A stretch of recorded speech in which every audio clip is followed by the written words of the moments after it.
अस्सलाम वालेकुम, कैसे हैं आप सब। It's me Sayeda Iqra, welcome to our YouTube channel Desert Rose Psychic. आज का हमारा टॉपिक है the renal system. Before starting the topic as I said कि जो इस चैनल पर नए हैं वो इस चैनल को सब्सक्राइब कर दें और हमारी वीडियो को भी लाइक कर दें और साथ ही साथ बेल आइकन को भी प्रेस कर दें ताकि हमारी आने वाली हर वीडियो की नोटिफिकेशन आपको सबसे पहले मिल सके। चलिए अब टॉपिक स्टार्ट करते हैं। सबसे पहले हम देख लेते हैं अपने कंटेंट्स। आज हम पढ़ेंगे द रेनल सिस्टम, उसके डिसऑर्डर्स पढ़ेंगे और उसके ट्रीटमेंट्स देखेंगे। Okay, let's start from the renal system. What is it?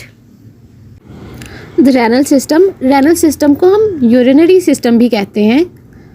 Renal system main excretory system है ह्यूमन बॉडी का। इसे मेन एक्सीटरी सिस्टम इसलिए कहते हैं क्योंकि जैसे कि हम जानते हैं कि हमारी बॉडी के बहुत सारे ह्यूमन बॉडी के बहुत सारे एक्सीटरी सिस्टम्स हैं, जैसे कि हमारा डाइजेस्टिव सिस्टम, हमारी स्किन जो कि स्वेटिंग के थ्रू वेस्ट प्रोडक्ट को एक्सक्रीट करती है, और हमारे लंग्स, हमारे लिवर, ये सब चीज़ें जो हैं ये हमारी मेन बॉडी में से, मतलब हमारी बॉडी में से, ह्यूमन बॉडी में से चीज़ों को एक्सक्रीट करती हैं, वेस्टेज को हमारी बॉडी में से बाहर निकालने के लिए काम करती हैं।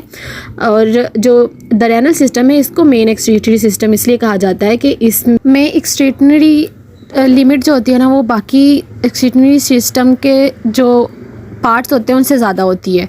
बाकी पार्ट्स जो हैं, जैसे मैंने पहले बताया कि हमारा डाइजेस्टिव सिस्टम है, हमारी स्किन है, हमारे लंग्स है, लीवर है, इनमें लिमिट कम होती है, और जो हमारा रेनल सिस्टम है इसकी लिमिट ज़्यादा होती है।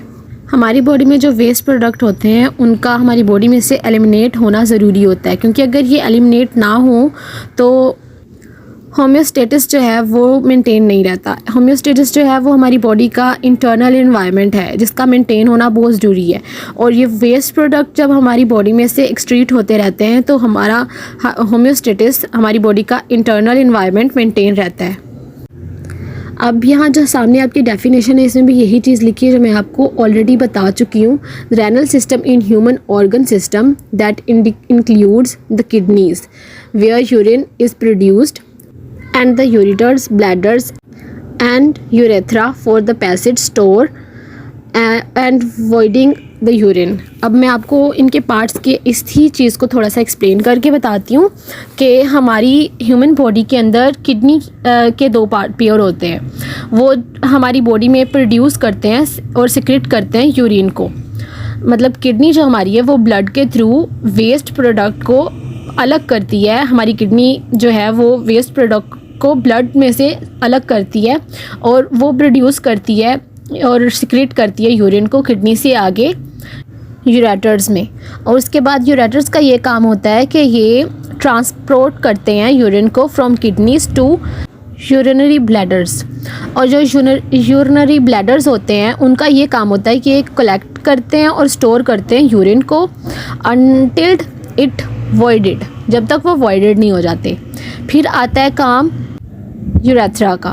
ये यूरेथ्रा का ये काम होता है कि यूरिन जब वॉइडेड हो जाता है फ्रॉम यूरिनरी ब्लैडर, इसको वेस्ट कर देते हैं थ्रू यूरेथ्रा। नेक्स्ट चीज़ इसमें ये आती है कि रेनल सिस्टम जो है ये फ़िल्टर करता है वेस्ट प्रोडक्ट को थ्रू ब्लड। जैसे कि अब यहाँ सामने भी आपके लिखा हुआ है उन्होंने कि रेनल सिस्टम ये एक ऐसा सिस्टम है, इसका ये फंक्शन होता है, ओवरऑल फंक्शन ये होता है इसका कि ये हमारी किडनी के अंदर से ब्लड सर्कुलेशन के थ्रू हमारे खून के बहाव से रोज़ाना तकरीबन 200 लीटर खून को, मतलब 200 लीटर फ्लूइड को, वेस्ट प्रोडक्ट को हमारे ब्लड में से फ़िल्टर करता है, जो खून में ज़रूरी मादों को रखते हुए जहरीले जो टॉक्सिक मेटाबॉलिक या फिर टॉक्सिक या मेटाबॉलिक वेस्ट प्रोडक्ट्स होते हैं उनको हमारी बॉडी में से बाहर निकालता है।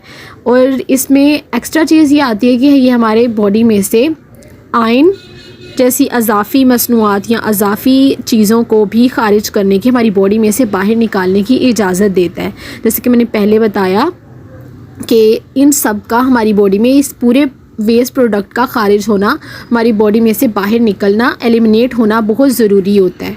तो इसका ये टोटल काम ये होता है कि हमारी बॉडी में से वेस्ट प्रोडक्ट्स को, वेस्ट मेटाबॉलिक वेस्टेज को, मतलब जितनी भी एक्स्ट्रा चीज़ें होती हैं उसको हमारी बॉडी में से बाहर निकालने का काम करता है।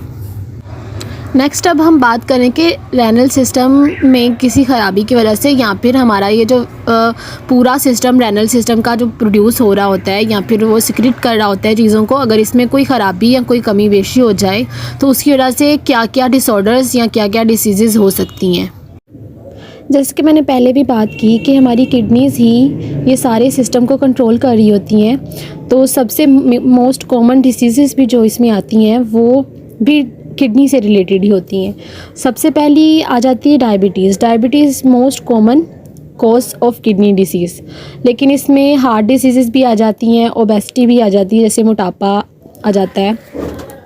और ये वाली बीमारियाँ जो हैं, ये डिसीज़ हार्ट डिसीज़ और ओबेसिटी वगैरह, ये भी इसमें नुकसान का बायस बनती हैं हमारी किडनी सिस्टम में। और उसके अलावा ये किडनी डैमेजेस भी हो सकते हैं, इसमें किडनी फेलियर भी हो सकता है। उसके बाद यूरिनरी ट्रैक इश्यूज़ आ जाते हैं और गुर्दे के मुख्तलिफ हिस्सों में सोजिश आ जाता है।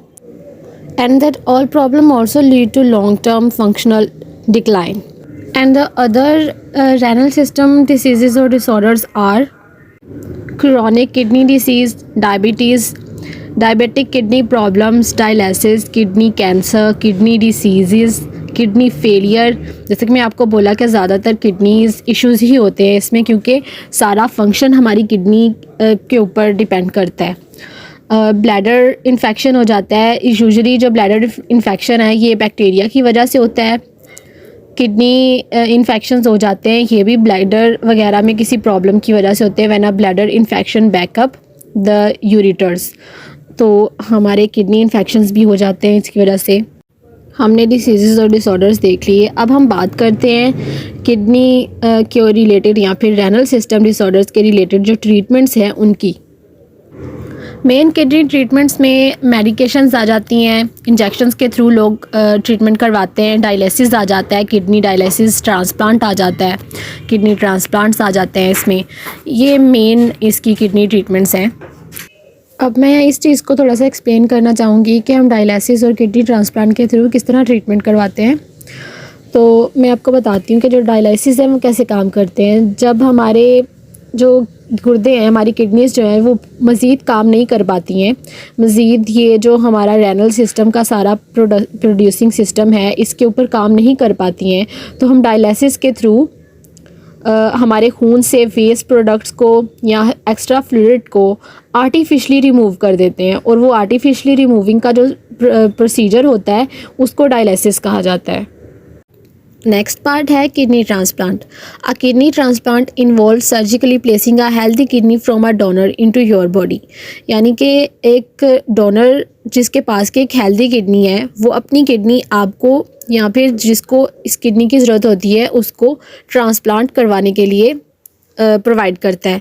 और हम सर्जिकली प्लेसिंग के थ्रू उस किडनी को ट्रांसप्लांट करवाते हैं। हमारी जो किडनी होती है जो ठीक से काम नहीं कर रही होती, उस किडनी को एक हेल्दी किडनी के साथ रिप्लेस कर लेते हैं और ये रिप्लेसमेंट का प्रोसीजर किडनी ट्रांसप्लांट कहलाता है।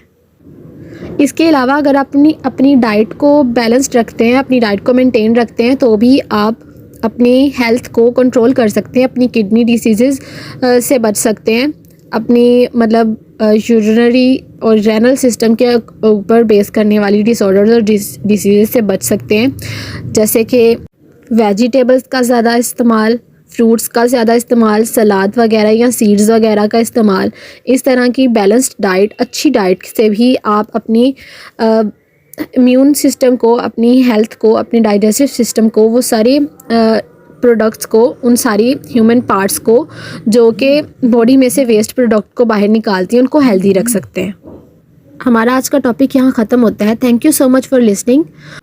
If you have any kind of question according to my topic or according to this video, you can come into comment section, and also subscribe our YouTube channel Desert Rose Psychic, and also press bell icon to receive our notifications first. Thank you so much. Allah Hafiz.